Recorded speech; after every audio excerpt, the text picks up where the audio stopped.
सज के संवर के चपया गेलू रानी दिनवे में मन बना गेलू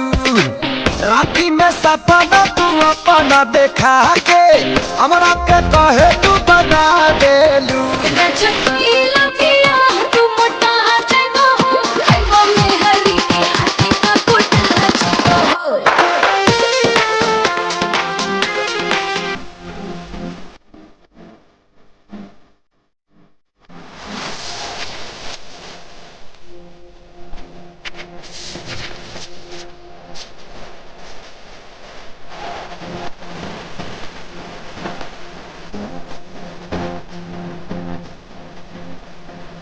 सुनीला शादी से होना बर्बादी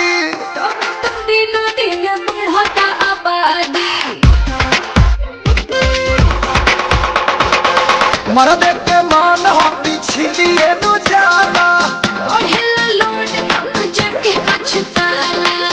अबे से कहे के रबा देलू ए गोरी हरियर बछिया सुखा देलू चपीला पिया तू मोटा जगो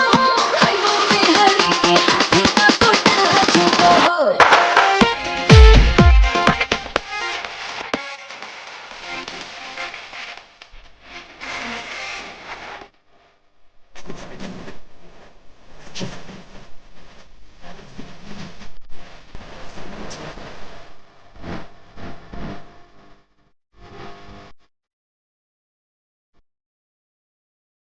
सुनील प्यारा दिका लागला कुआर के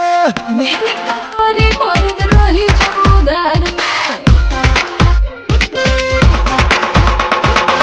रानी अंबानी के झड़ जाला पानी उलटी मांगी जुबले रहे लचकानी कैसा ना भेद बता देलू ए रानी चेहरा पर यहाँ चढ़ा देलू चपीला